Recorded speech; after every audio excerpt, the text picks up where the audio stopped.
Just like the NFL, Locked On Commanders is in Indianapolis, Indiana this week, looking to answer some very important questions. All of that on today's episode of Locked On Commanders.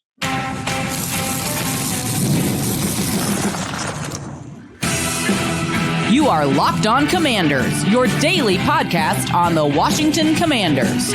Part of the Locked On Podcast Network, your team every day. And welcome inside today's episode of Locked On Commanders. I'm your host, David Harrison, here with you every Monday through Friday, your friend on the ground covering the Washington Commanders for CommanderGameDay.com, a part of Sports Illustrated, also helping out with WUSA9.com's local coverage of the team. I want to thank you for coming through today for this episode in which we're going to talk about bringing back Commanders. I put that in quotes because that is the word and that is the methodology that the Washington Commanders front office has used themselves. We're going to talk about the hard part of repeating success, and we're going to kick it all off with talking about the best player available proposition as the NFL draft gets ever closer. Everydayers, those of you who come through every day, even during the offseason, special thank you to you for being a consistent part of this show. If you haven't already, please subscribe on YouTube or wherever you are listening to today's show. If you're an everydayer, you've probably already done that. If you're new to the program, however, you may not have done that just yet. Thank you for finding the show. Hopefully you like what you hear or see, and hopefully you come back again very, very soon and often. So sort of a mailbag episode here. Just arrived to Indianapolis Monday night, getting in here a little bit later in the evening. So getting this episode ready for you guys to have Tuesday morning as we get the NFL Scouting Combine rolling. Now, the players aren't going to be interviewing or doing the drills in the stadium or anything just yet. But on Tuesday, we will speak with Washington Commanders general manager Adam Peters. Wednesday is head coach Dan Quinn. And then we are supposed to be able to have the conversation with assistant general manager Lance Newmark at some point during the week here as well. So we'll have all of that information coming on down the line. So what I did is I reached out to insiders, and obviously I've got my own kind of set of questions that I want to ask these gentlemen, but I wanted to reach out to insiders and get a kind of fan perspective and say, what is it that you as Commanders fans really want to know from these three guys here this week? And some of the questions, they're not questions these guys are going to answer directly. One insider, or actually more than one insider, a couple of insiders want to know very specifically, are you going to re-sign Noah Brown? Are you going to trade John Allen? All those types of things. And certainly some of those types of questions will actually come up. But typically these guys don't want to answer those questions as directly. But there's some other ones that they will be able to answer. What I wanted to do is kind of turn this into a little bit of a mailbag / combine prep for these press conferences, not from a player standpoint, but from, again, official, head coach, general manager conversation standpoint. So what we're going to do is we're going to take some of the questions that were presented for Adam Peters, Dan Quinn, Lance Newmark, and I'm going to see if I can answer them in my own words, not trying to predict what they're going to say, but just more so kind of giving you my view from my foxhole here.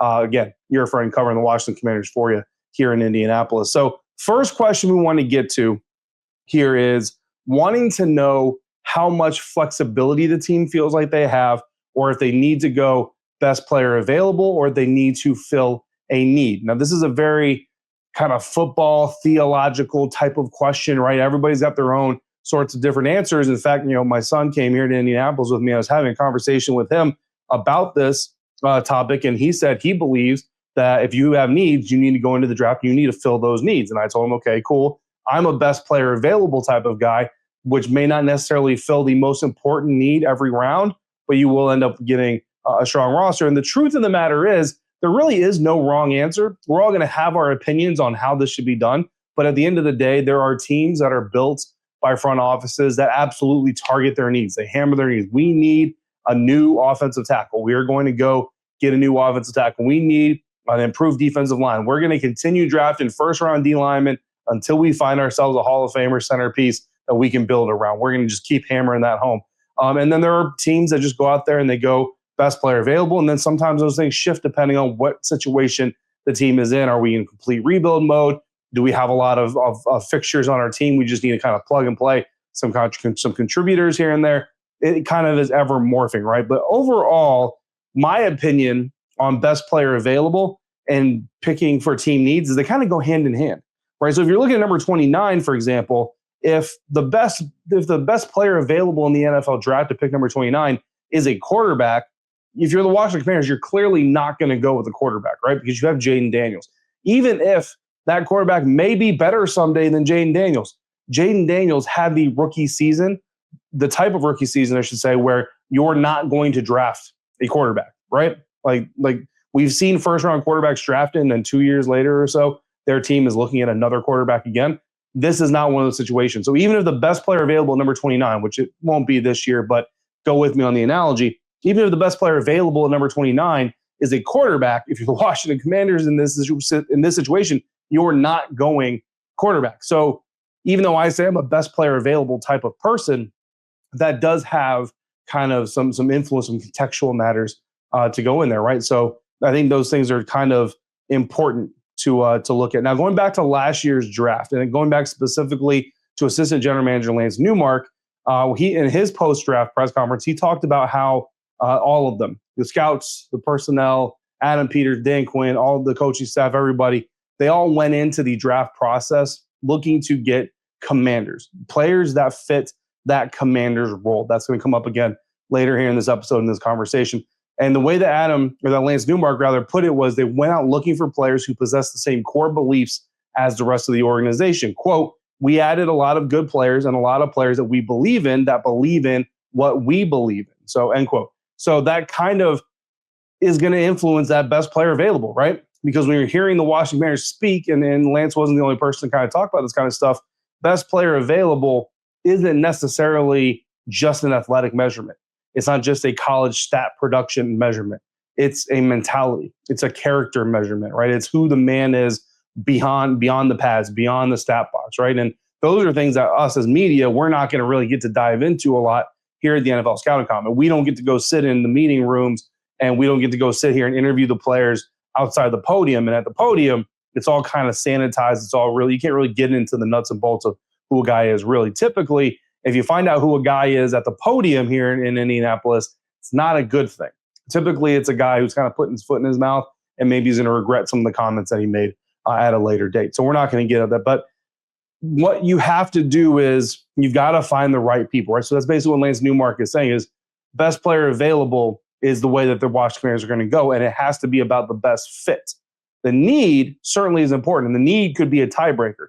But if there's one player, let's go back to last year's draft, Johnny Newton in the second round. If there's one player who is clearly a better fit for the organization over a guy like defensive lineman T'Vondre Sweat, defensive lineman Braden Fisk, defensive back Cooper DeJean, offensive lineman Jackson Powers-Johnson, linebacker Edgerrin Cooper, defensive back Tyler Newman, defensive tackle Mason Smith, defensive lineman Chris Jenkins, if Johnny Newton fits the belief system and has the talent to be in that conversation already, then you take him over guys who might fill a bigger need, right? D lineman, D tackle, not exactly considered a huge need coming to the NFL draft last year, unless you were going to trade John Allen. Conversation we continue to have this offseason. But you might take a guy in that position because he fills what your organization needs more than he fills what your roster needs. And even in a position group where you're going to fill it, you're going to roll the dice with a guy who had surgery 3 months prior to the NFL draft instead of taking a defensive back like Cooper DeJean, who fills a position that you needed to fill. In fact, you are going to fill later with Mikey Sainer still. And I don't know that the Commanders would have gone, well, obviously the Commanders wouldn't have gone Cooper DeJean over Mikey because we traded out of that spot for the Eagles to go get Cooper DeJean, right?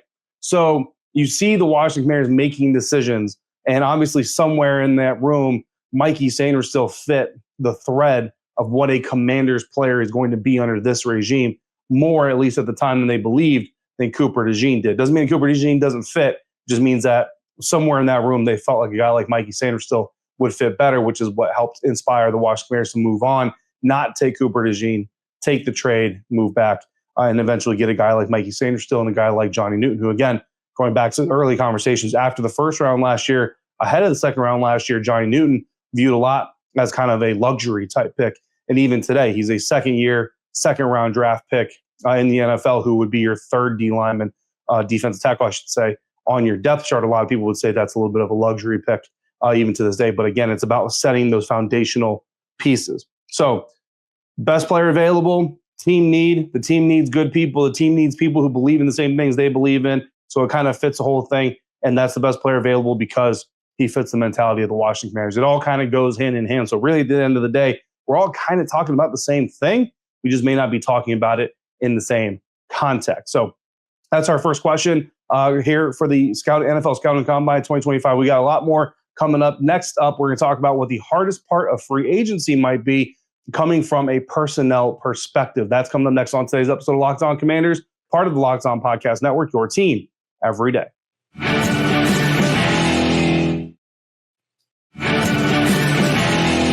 What is the hardest part about free agency? Is it bringing people in? Is it letting contributors go? That is the next question coming up here on this mailbag alternative episode of Locked On Commanders. Again, we are here in Indianapolis, Indiana, getting ready for the 2025 NFL Scouting Combine. All the NFL's general managers, head coaches, player personnel department, scouts, everybody is converging on Indianapolis, Indiana for what is going to be a great week of football-based conversations. And while a lot of it is going to be spent focusing on the prospects, and certainly we are going to spend time focusing on the prospects, the early part of it is really spent on catching up with GMs, head coaches, assistant GMs, personnel, management people that we can talk to and try to get kind of caught up on where they are mentally speaking as far as the future of the organization. And one of the questions we got in specifically targeting Adam Peters is wanting to know what the hardest part of free agency is. So I can tell you right now in general, haven't had this conversation with Adam Peters specifically, but I have had this conversation with other personnel people in the league and around the league in the past. Seeing good people walk out the door for the last time is the hardest part, typically in a consensus conversation amongst these types of people. Not every good person is a good player. Not every good player is a good person, unfortunately. So when you get both, when you get a good player who's also a good person, you really want to hold on to them. However, the thing about the National Football League, and really the thing about every business, is you also can't get stuck in the mud. You can't find yourself stuck in neutral with a roster full of guys that you love, but players that you just can't win with. And that's where the rubber really meets the road when it comes to roster management, general managers, all this kind of stuff. Because in the NFL, everybody is moving forward. Every single NFL season, whether it's the Philadelphia Eagles who just won the Super Bowl or the Tennessee Titans who clinched the number 1 overall pick, every single franchise in the NFL is trying to move forward. So if you're busy staying in one spot because you just love the people around you, in essence, you're actually moving backwards because as they all move forward, you're staying in one spot. It's the rabbit in the hair or the tortoise in the hair and all that kind of stuff. I look back at the 2020 Super Bowl winning Tampa Bay Buccaneers, right? The team that I covered before I started covering the Washington Commanders. They brought back all 22 starters that next season after winning the Super Bowl. They also brought back most of their role players, their backups. They brought back almost the entirety of their Super Bowl winning roster.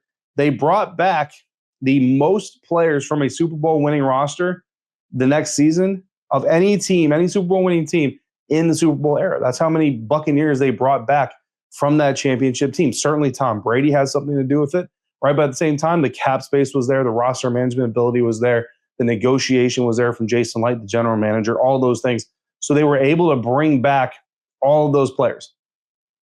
The result is that the Tampa Bay Buccaneers got bounced in the divisional round by the Los Angeles Rams, who eventually won the Super Bowl that next season.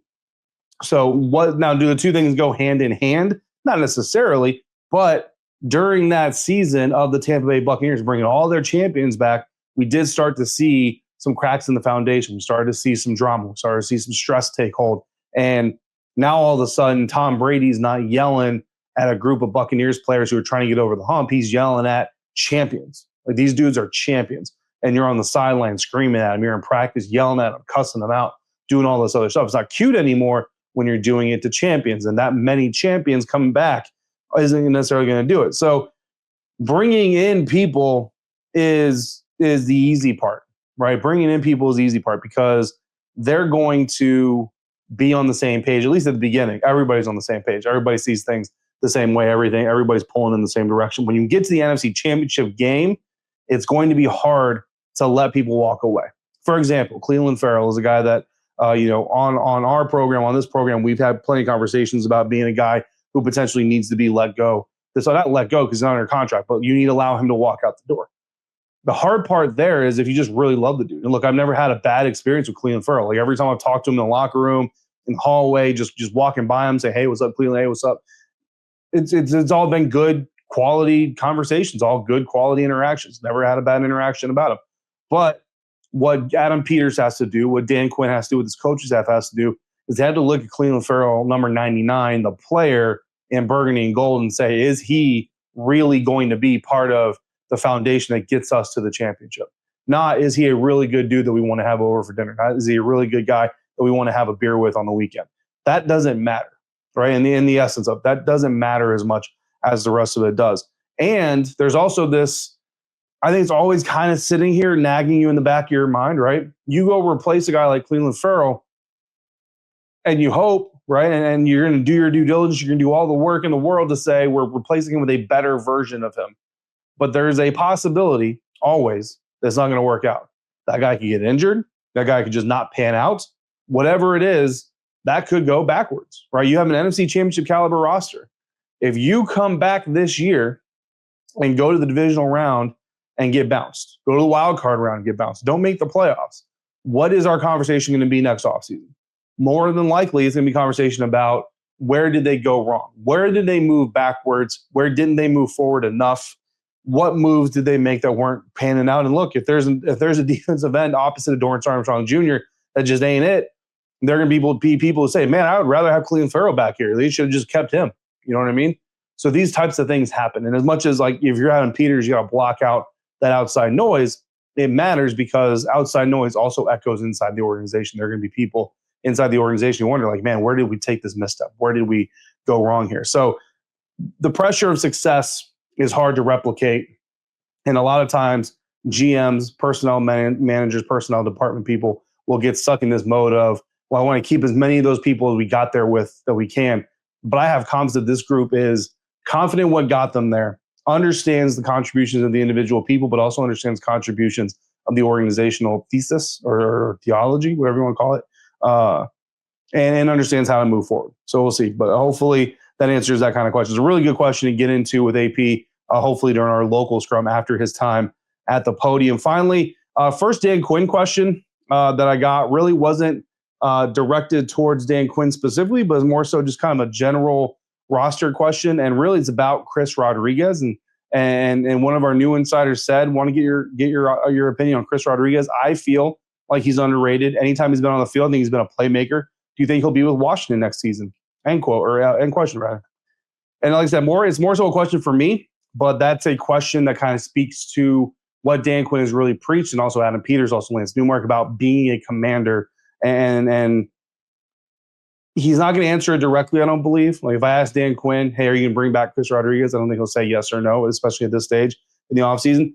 But every dayers who have been around for a little while for this program, you know I'm a Chris Rodriguez guy. You know that I have the feeling that his potential is really just starting to be reached, if that. Since he came into the league in 2023, Chris Rodriguez Jr. has been in the NFL for 2 years. Since he came in the league, he is 9th among NFL running backs in yards per carry with a minimum of 86 carries.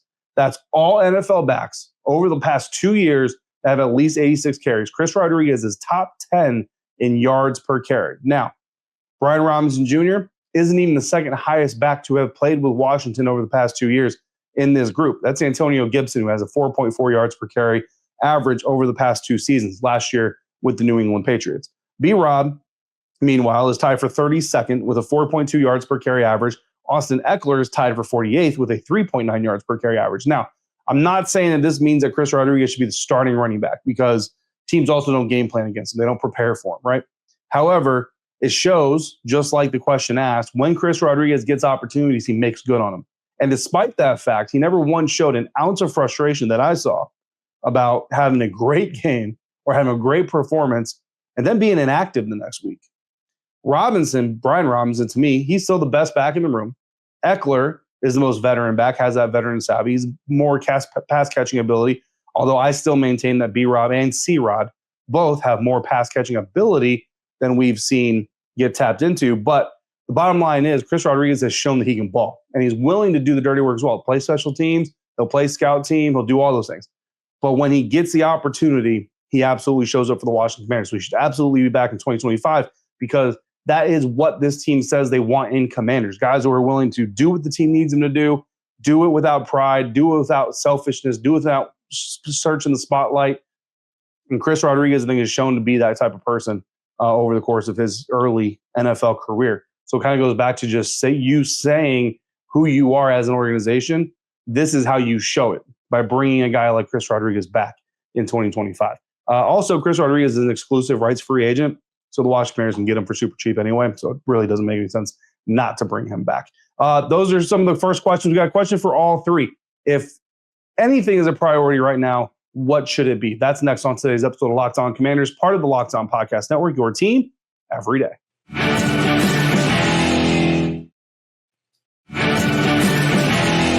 One of the last questions we got here in this kind of altered universe mailbag NFL scouting combine preview episode has to do, or could be asked to really all three of these guys. Adam Peters, general manager, Dan Quinn, the head coach, Lance Newmark, assistant general manager. What area of importance is most important right now? And it brings me back to a saying I learned early in my previous career, which is if everything is a priority, nothing is a priority. Something has to be the priority. For me, the priority has to be to continue building this Commanders team. No duh. But I don't mean just building the team as in adding players. I mean building this Commanders team. This is where we come back to that quote unquote Commanders. Who is a commander? Who gets that commander tag? It goes back to our previous question that was really geared towards Lance Newmark and what he said post-draft last year. But it has to be about building the foundation of the right people.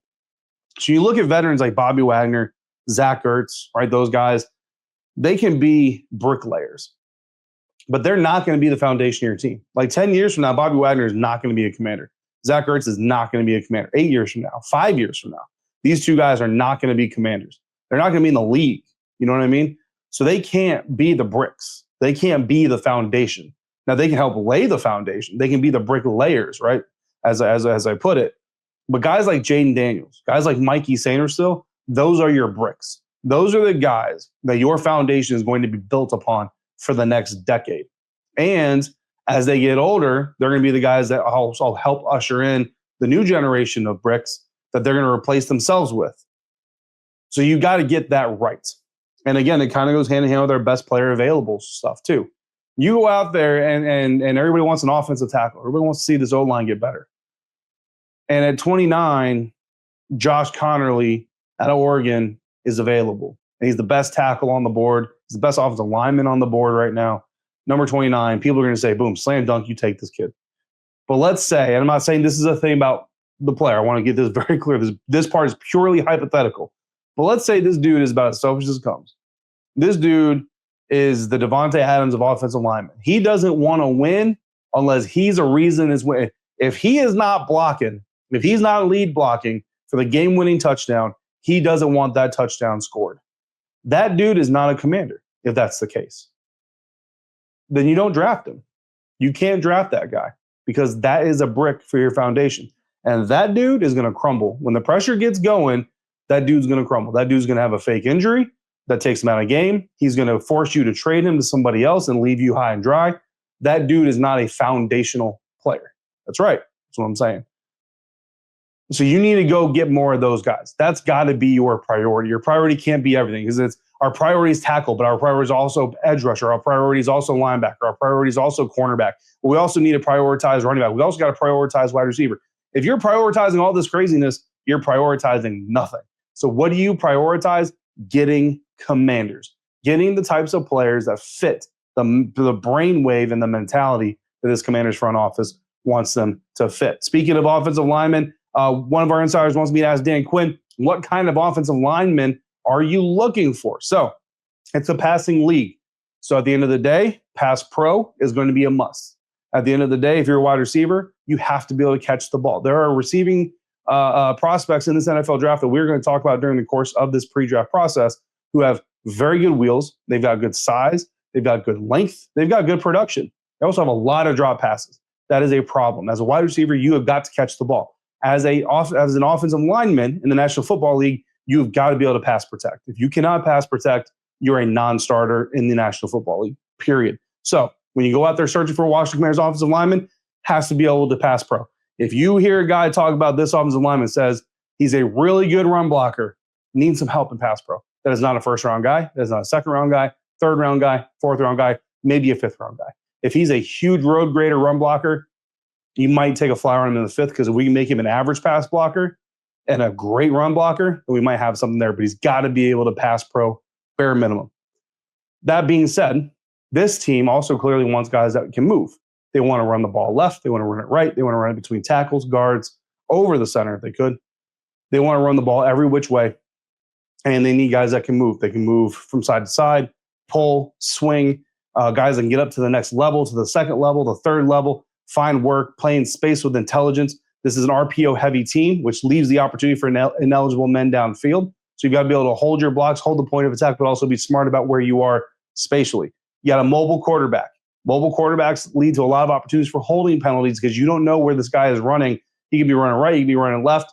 And as the defender is trying to pursue him, if you got a handful of dude and that dude tries to go one way you're not expecting, next thing you know, that jersey gets pulled, yellow hanky comes flying. So you got to be able to be smart at the point of attack. Ability to get free from your block, right? Set your block, understand, run's going that way. I've set this guy, I've sealed this off. He's not getting to where I'm going. Boom. I've got you pegged. Now I'm going to get up here to the second level. Let me take on this linebacker. Let me take on this safety. Got to be able to get free from blocks and find work. Those are the types of offensive linemen you need. These guys who are just going to stand there and kind of be like, boom, I did my job. I blocked my one dude. Now I'm done until the next snap. Those aren't guys that are going to fit with the Washington Commanders offense. So lots of good questions. Those are even all of them, but all the ones that we can get in for this episode. On our next episode of Locked On Commanders here from Indianapolis, Indiana for the 2025 NFL Scouting Combine, we will be recapping what we heard from General Manager Adam Peters on Tuesday. So make sure you come in back for that. In the meantime, if you got questions or comments, all you got to do is text them to me. And to do that, all you got to do is become a Locked On Commanders insider at joinsubtext.com/LockedOnCommanders.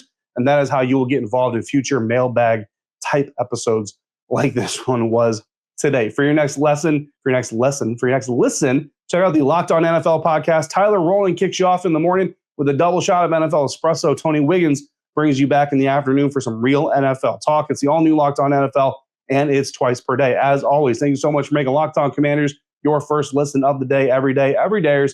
Thanks for coming through on a regular basis like you do. Until we speak again, if you're out and about, please be safe, be kind, and I will see you right back here next time for another episode of Locked On Commanders, part of the Locked On Podcast Network, your team every day.